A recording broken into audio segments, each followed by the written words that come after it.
están mis queridos amigos? Como siempre, su amigo y servidor José Antonio González Castro, en una mañana lluviosa, con mucho tráfico en la Ciudad de México, pero ya estamos con ustedes. Hoy día martes 16 de agosto, ya estamos en el segundo semestre de este año, que se está yendo rapidísimo. Bueno, les damos la más cordial bienvenida a este curso en vivo de un tema que a lo mejor no es tan del día con día, pero sí tiene sus aristas interesantes. Y qué bueno que a propósito han sacado algunas charlas entre amigos, charlas fiscales entre amigos con algunos conocidos, ya familia Cadefi, en donde han hablado de la propuesta del cierre fiscal un poquito tempranero. ¿Por qué menciono también esto?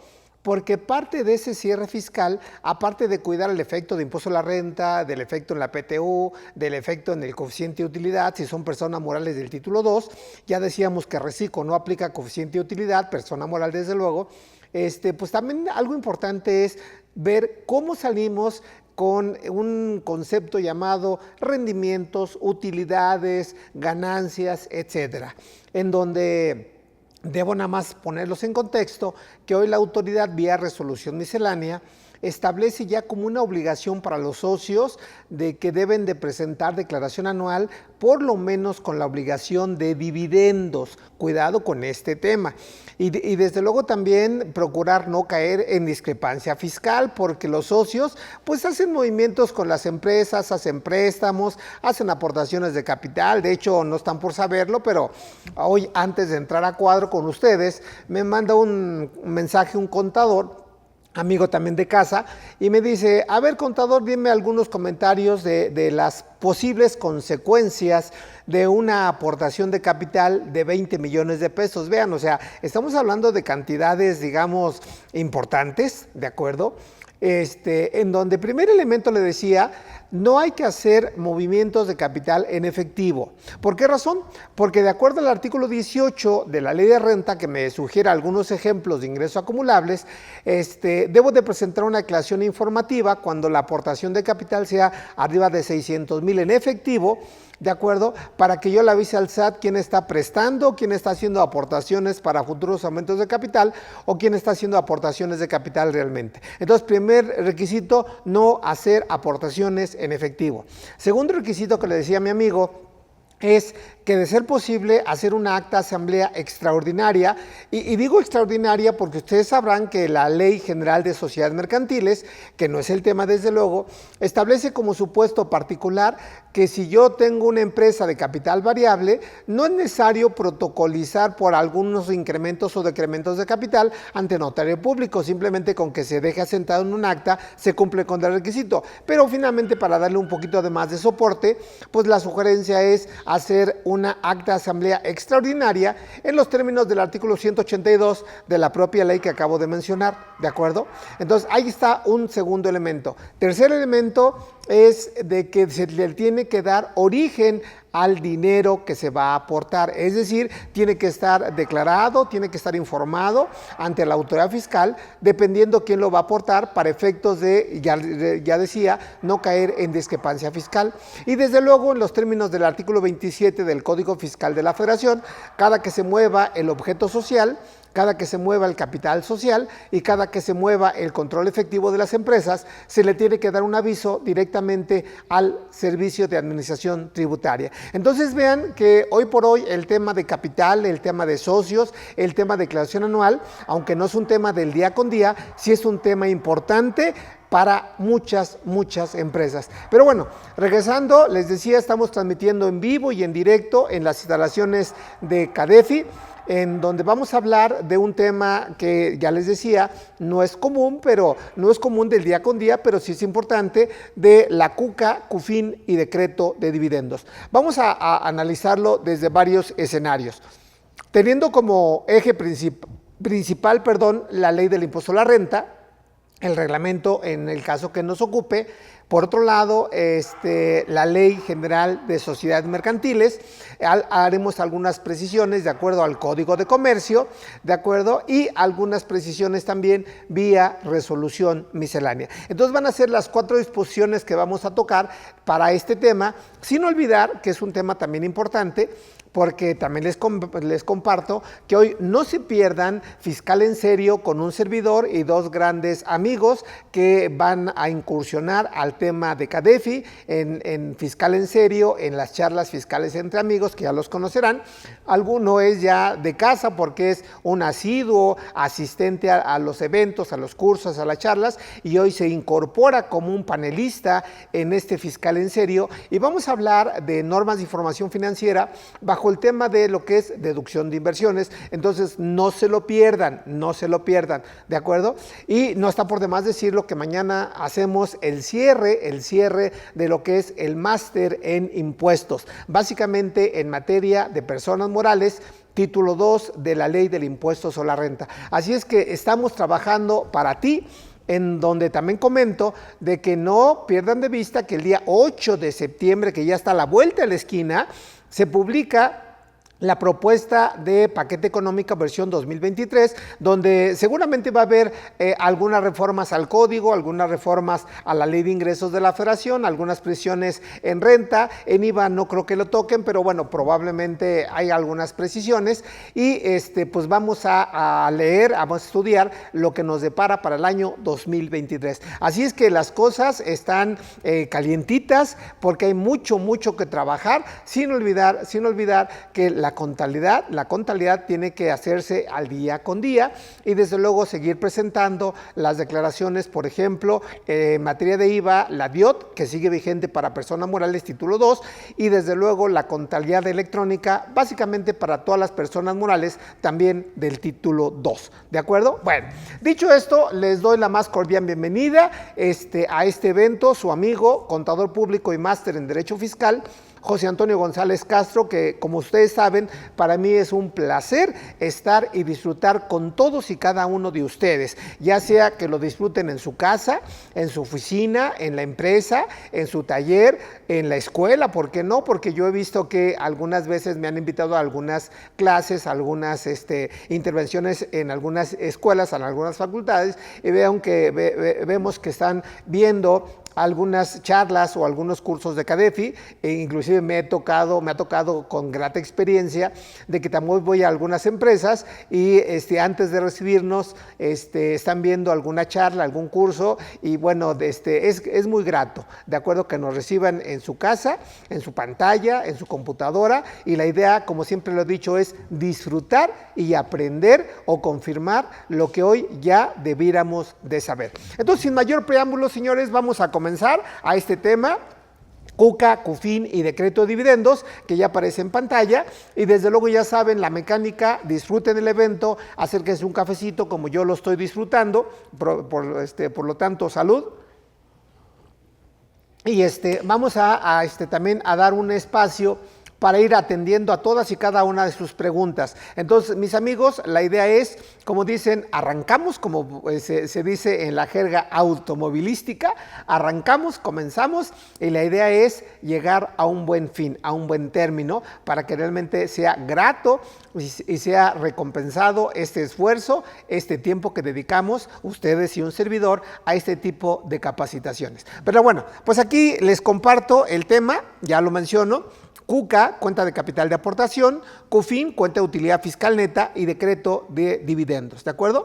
Entonces, hay que recordar que esto me recuerda mucho a algunos cursos que he dado últimamente aquí en la capacitadora, donde no tenemos que olvidar, amigos, de que es una obligación de todos y cada uno de los mexicanos, como lo dice el artículo 31, fracción cuarta de nuestra Carta Magna, contribuir para los gastos públicos de la Federación, de la Ciudad de México, del Estado y municipio en donde residamos. Por eso una clasificación a nivel general de los impuestos es que pueden ser impuestos a nivel federal, a nivel estatal, a nivel local o a nivel municipal. Es decir, hay 4 estratos, para efectos de cumplir con ese mandamiento constitucional. Y aquí vienen algunos principios elementales que ya lo hemos comentado, destacando el principio de legalidad. ¿De acuerdo? Dice de manera proporcional y equitativa que dispongan las leyes, en donde debo de mencionarles que la proporcionalidad no va en función del ingreso, va en función de la base.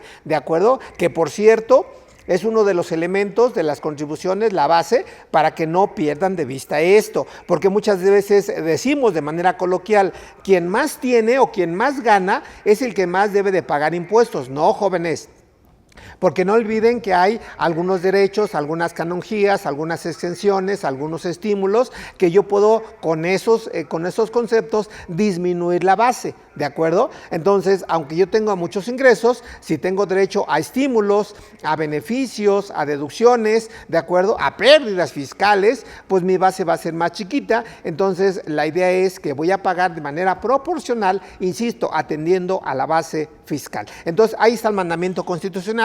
Sin olvidar, amigos, de que aun y cuando hace referencia a los mexicanos, hay una jurisprudencia de la Suprema Corte de Justicia de la Nación, que ya la hemos visto, de hecho la cité en este máster en impuestos que estamos por terminar, donde hay una precisión de la Suprema que dice: el hecho de que no se mencione de manera puntual a los extranjeros, porque obviamente la Constitución pues nada más aplicaría para los nacionales, esa jurisprudencia dice que si un extranjero tiene en México su fuente de riqueza, de acuerdo, aunque sea residente del extranjero, está obligado a contribuir al gasto público en los términos aquí mencionados. Y es lógico, porque si ustedes recuerdan, nada más como comentario, el título 5 de la Ley del Impuesto a la Renta me habla de los residentes en el extranjero con fuente de riqueza ubicada en territorio nacional y desde luego con algunos beneficios, básicamente en materia de tasas. La tasa mayor para extranjeros es del 30%, de acuerdo, residentes en el extranjero, y la tasa para nacionales, persona física, llega al 35%. Entonces es un dato interesante para que ustedes vayan viendo qué camino tomar para efectos de tener, si se puede y cabe el comentario, un ahorro en materia fiscal. Seguimos con la mecánica, amigos, y aquí viene lo que ya les anticipaba. Aquí viene precisamente la normatividad que debemos de aplicar para este tema hoy tan interesante, que no es el orden que vamos a aplicar, simplemente es, como así lo puse, la Ley del Impuesto a la Renta, Código Fiscal de la Federación, Resolución Miscelánea, la Ley General de Sociedades Mercantiles, Código de Comercio y las normas de información financiera, para que entendamos de manera, digamos, estructural todo lo que tiene que ver con CUFIN, con CUCA y lo más importante, decreto de dividendos. ¿De acuerdo? Bien. Entonces ahí están la normatividad. Bueno, siendo un poquito, digamos, simplista, si me permiten el comentario, mis amigos, aquí para los que no son muy versados en los temas fiscales, aquí les pongo la definición como glosario de los conceptos que hoy para muchos ya son muy familiares, ¿de acuerdo? Estamos hablando de la CUCA, que es, decía en su momento alguien, oye, me suena a una persona o a un familiar tuyo. No, la CUCA no es ni mi familiar, ni mi hermana, ni mi prima, ni mi mamá, es la cuenta de capital de aportación, mejor conocida en la jerga fiscal como CUCA. La UFIN, antes de llegar a la CUFIN, es la utilidad fiscal neta. Y a partir de aquí deben de empezar a sacar algún tipo de conclusiones. ¿Por qué?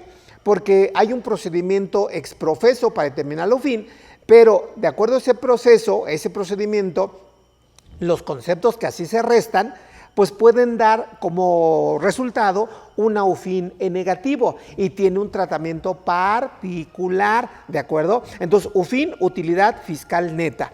Adquiere el concepto de CUFIN cuando a esa utilidad fiscal neta del ejercicio, a diciembre de cada año, se le suman las CUFINes que tengo arrastrando, se van actualizando, se suma la UFIN de este año y llega un concepto como dato informativo, que por cierto, me lo pide la declaración anual, que se llama cuenta de utilidad fiscal neta, mejor conocida en la jerga fiscal como CUFIN, ¿de acuerdo?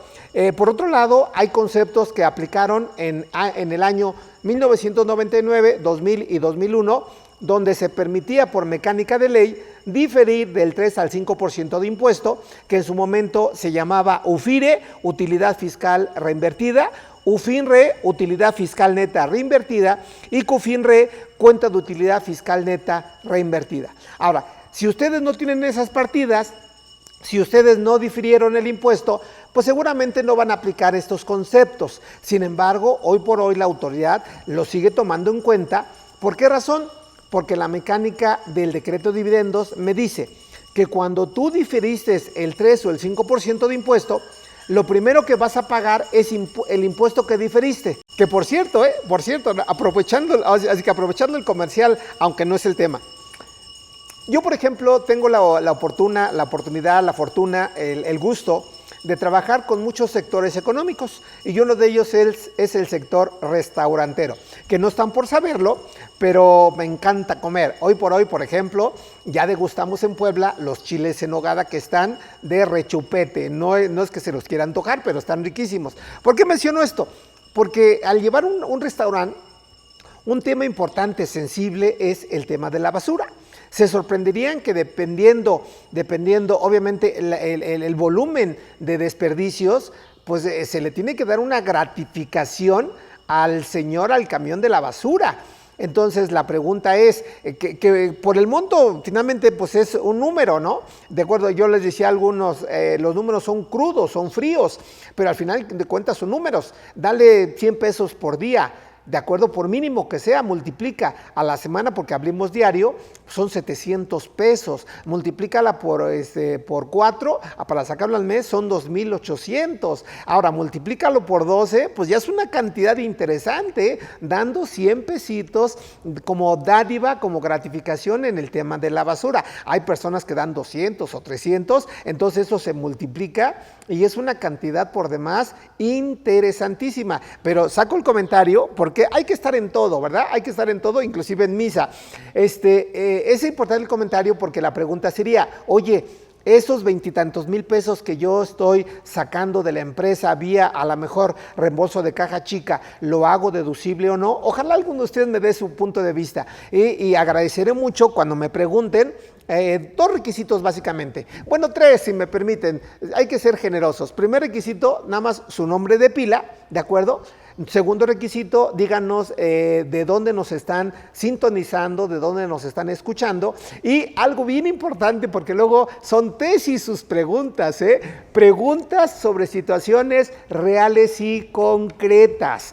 Estoy parafraseando el artículo 34 del Código Fiscal de la Federación, que así le dice al SAT, y también hay una regla miscelánea que le hemos visto, que dice que si tú le preguntas algo de ingresos acumulables, de deducciones autorizadas, de ingresos del extranjero, de impuestos sobre la renta acreditable del extranjero, dice que la autoridad se puede reservar el derecho de no contestar, así es que aguas con eso, así yo voy a tomar ese criterio. Si ustedes me hacen una pregunta extensísima, que por eso digo que no quiero que sea tesis, pues a lo mejor me puedo reservar el derecho de no contestar. Bueno, la idea es que espero que no sea así.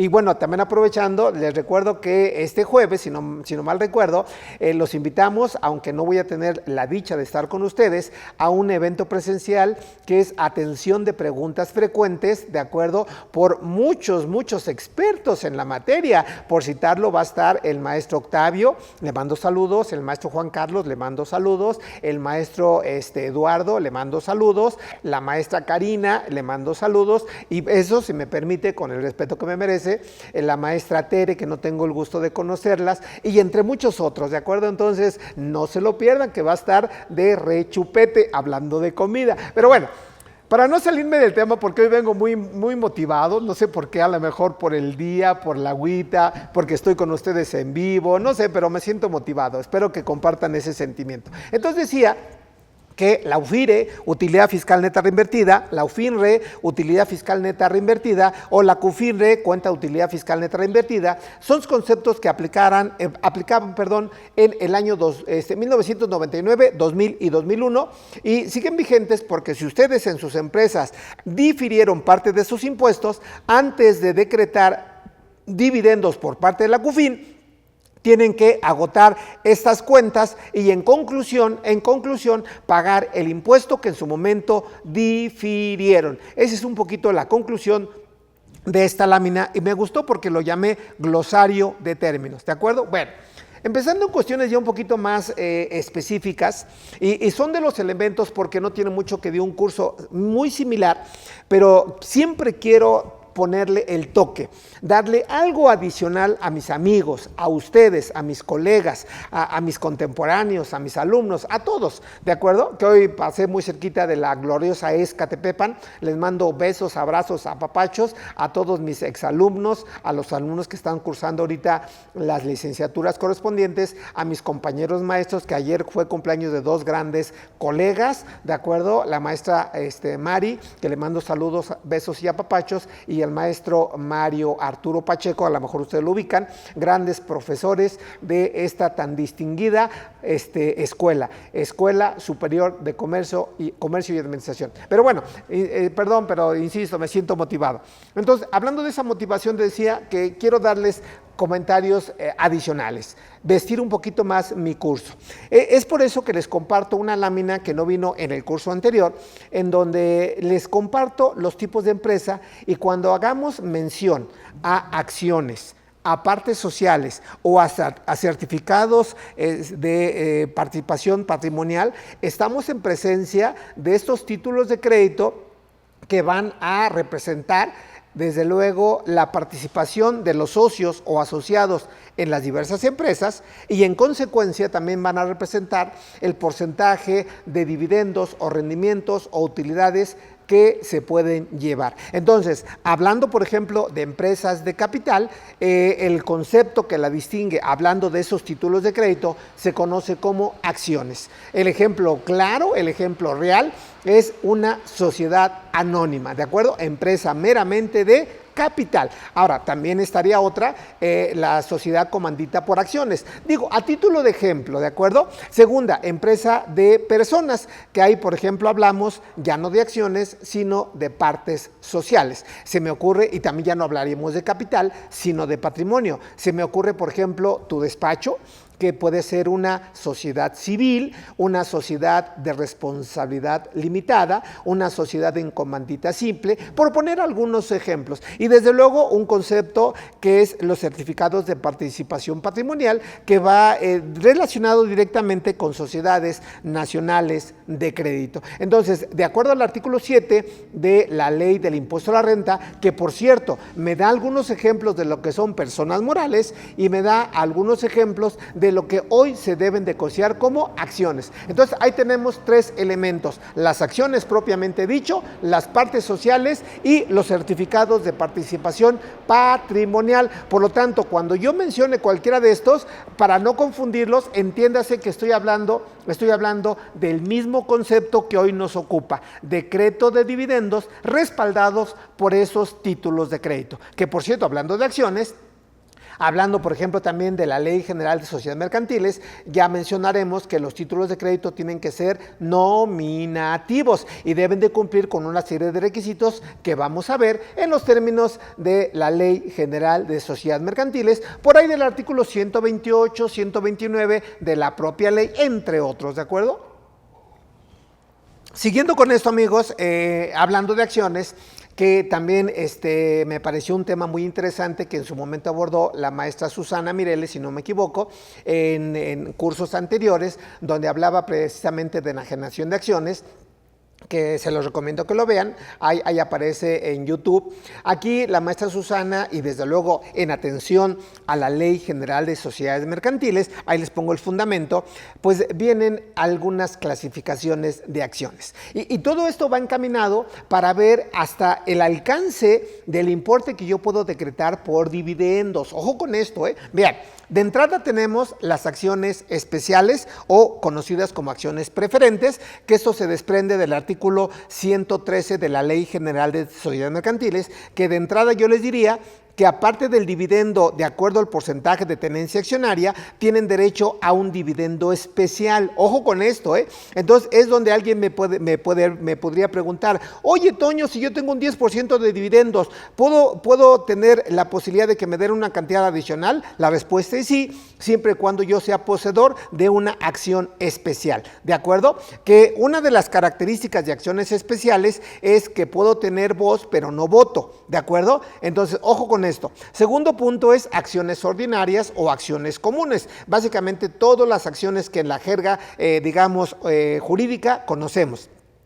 Acciones liberadas, que es un temazazo, que lo puntualizó y lo aclaró perfectamente la maestra Susana, es que cuando hablamos de acciones liberadas, va muy de la mano con el capital exhibido. ¿Qué quiere decir? Que son acciones que ya en su momento se suscribieron y que están pagadas o que están exhibidas. De lo contrario, inclusive para efectos de presentación, si están suscritas pero no pagadas, se llaman o cambian de nombre como acciones pagaderas o pagadoras. Entonces, ¿cuál es la característica? Que yo, de ser posible, si soy accionista, debo de suscribir mis acciones y desde luego pagar, que puede ser en dinero o en especie, para que se encuentren o se consideren acciones liberadas. Entonces, ahí está otra clasificación de las acciones liberadas, que ya el capital extra exhibido está pagado, y acciones pagaderas o pagadoras pendientes de pago, ¿de acuerdo? Otra clasificación es que hay acciones de capital, ¿de acuerdo? Que es básicamente cuando hablamos de socios capitalistas, y también hay que recordar que pueden haber acciones de trabajo, básicamente identificados como socios industriales. Entonces ahí están 6 conceptos diferentes de acciones para que ustedes se vayan familiarizando. Que si alguien me pregunta, a ver, José Antonio, ¿cuáles son precisamente las acciones que yo debo de tener muy presente para que yo pueda ser beneficiario del dividendo? Pues bueno, de entrada yo les diría que pueden ser acciones ordinarias, jerga general. Por otro lado, esas acciones ordinarias deben de estar pagadas, exhibido el capital, ¿de acuerdo? Y si debo de tener, hacemos un espacio para darles la más cordial bienvenida a todos nuestros amigos de Face. Estamos transmitiendo en vivo este curso en línea que se llama Cuenta de Capital de Aportación, mejor conocida como CUCA, Cuenta de Utilidad Fiscal Neta, mejor conocida como CUFIN, y desde luego el tema clave central es decreto de dividendo. Y estamos en esta lámina, mis queridos amigos de Face, que agradecemos desde luego su presencia, en donde hablamos de la clasificación de las acciones, que se clasifican de manera general acciones especiales con una cantidad adicional como dividendo especial, donde una característica, ya los mencionaba, tienen derecho a voz pero no a voto. Acciones ordinarias, que es el grueso de las acciones que cualquier persona puede tener. Acciones liberadas, que ya están exhibidas, ya están pagadas. Acciones pagaderas o pagadoras, que se suscribieron pero falta el pago, y para efectos de presentación en los estados financieros se considera como capital deserto y se tienen que quitar del rubro del capital. No hay que olvidar las normas de información financiera. Acciones de capital, que esto tiene mucho que ver con los socios capitalistas, y acciones de personas, que tiene que ver con los socios industriales. No aportan capital, pero aportan su conocimiento, aportan su trabajo, ¿de acuerdo? Que esos últimos, de acuerdo a la Ley General de Sociedades Mercantiles, no participa de las pérdidas, sí de las utilidades, pero no de las pérdidas. Entonces, insisto, les damos la más cordial a la familia Face, los seguimos invitando a que se suscriban a estos temas importantísimos, que decía que tenemos una oferta de cursos, talleres, charlas y demás, muy, muy generosa, para todas las necesidades, ya sea a nivel escolar, a nivel empresarial, a nivel corporativo, donde realmente la idea es sumar, y sumar haciendo un círculo virtuoso. Bueno, continuamos, amigos, porque el tema da para mucho. Entonces, aquí otra característica que se desprende de la Ley General de Sociedades Mercantiles, y cito como fundamento el artículo 107 de esta disposición, un concepto que muchas empresas, o no muchas, sino algunas, pueden tener llamado bonos de fundador. Y creo que el nombre lo identifica. Y esto, si me permiten en el comentario, puede dar pauta de que si yo ya soy el socio fundador o uno de los socios fundadores y a futuro que ya estoy con una cartera de clientes, que ya estoy posicionado, que ya tengo infraestructura, si quiero captar mayor clientes, pues emito una serie de acciones diferentes, ¿de acuerdo? Yo tengo un privilegio como socio fundador y ahí nace un concepto importantísimo que se llama prima en colocación de acciones, que por cierto forma parte del capital pagado y también forma parte de la cuenta de capital de aportación, mejor conocida como CUCA. Ahora, ¿qué nos dice, volviendo a la lámina, qué nos dice el artículo 107 de la ley mercantil? ¿De acuerdo? Dice, los bonos de fundador no se computarán en el capital social. Sin embargo, no se computarán, pero sí se pueden capitalizar, ni autorizarán a sus tenedores para participar en él